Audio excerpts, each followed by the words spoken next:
नमस्कार, welcome everyone. आज हम एक ऐसी टाइम ट्रैवल जर्नी पर निकल रहे हैं जो इंडिया में इंग्लिश लैंग्वेज की पूरी हिस्ट्री को आपके सामने एक नए तरीके से पेश करेगी।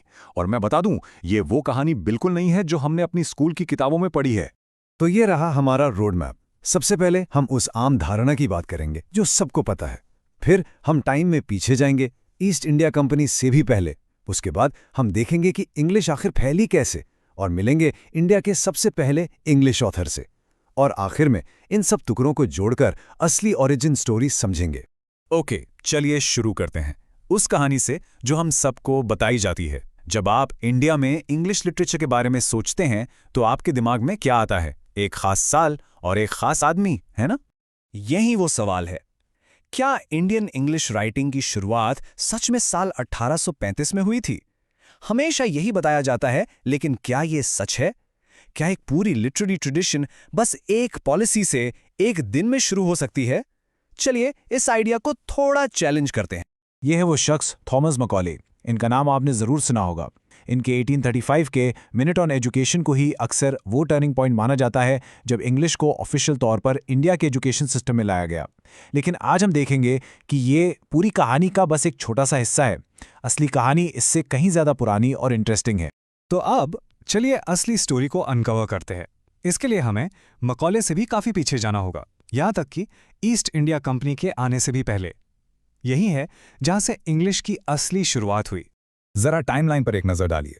शॉकिंग है ना? ईस्ट इंडिया कंपनी के बनने से भी 20 साल से ज्यादा पहले 1579 में एक Englishman father Thomas Stevens Goa में थे।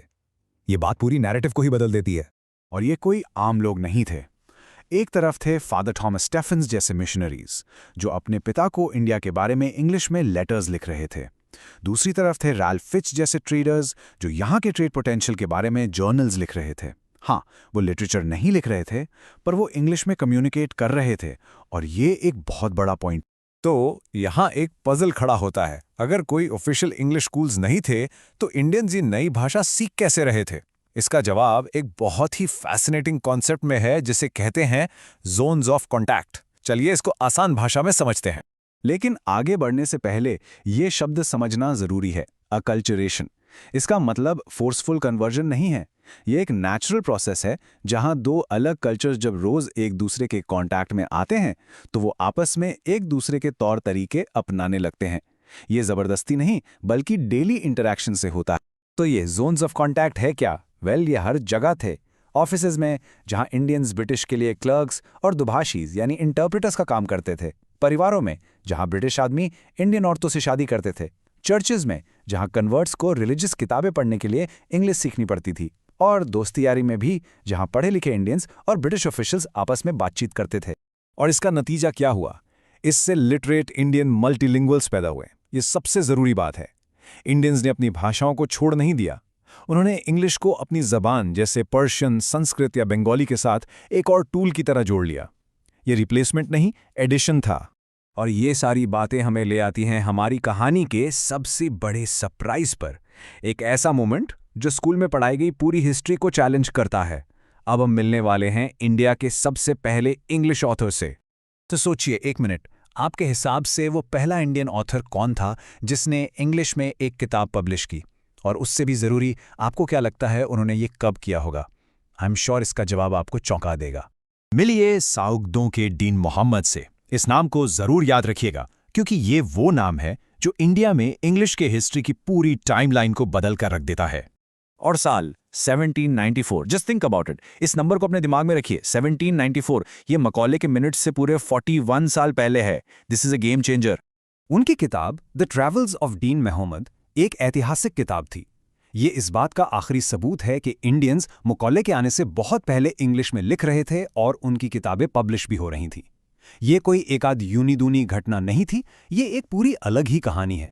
तो अब जब हमारे पास सारे पीसेस हैं, चलिए उन्हें जोड़कर पूरी पिक्चर देखते हैं। तो इंडिया में इंग्लिश की असली द रियल ओरिजिन स्टोरी आखिर है क्या? एक बात तो साफ है, वो नहीं जो हमें बताई गई है। सच ये है कि इंग्लिश इंडिया पर अचानक से थोपी नहीं गई थी 1835 में। बिल्कुल नहीं। ये तो एक 250 साल लंबा, धीमा और नेचुरल प्रोसेस था। एक बीज की तरह जो धरती में पड़ा और रोजमर्रा की बातचीत से पानी मिलने पर धीरे धीरे एक पौधा बना। ये टेबल पूरी कहानी को ब्यूटीफुली समराइज करता है। ये इंग्लिश की नई टाइमलाइन है। शुरुआत होती है मिशनरीज और मर्चेंट्स के आने से, फिर लैंग्वेज फैलती है जोन्स ऑफ कॉन्टैक्ट्स के जरिए, और आखिर में साकिर-उद-दीन मोहम्मद की पहली किताब से लिटरेचर की शुरुआत होती है। और ये सब 1835 से पहले हो रहा था।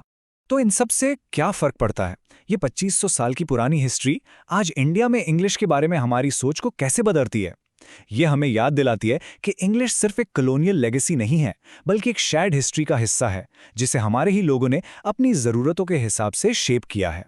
देखने के लिए बहुत बहुत शुक्रिया। अगर आपको ये अनकही कहानी पसंद आई तो ऐसी ही और छिपी हुई हिस्ट्री को जानने के लिए हमारे चैनल को जरूर सब्सक्राइब करें। अगली बार तक सवाल करते रहिए और सीखते रहिए।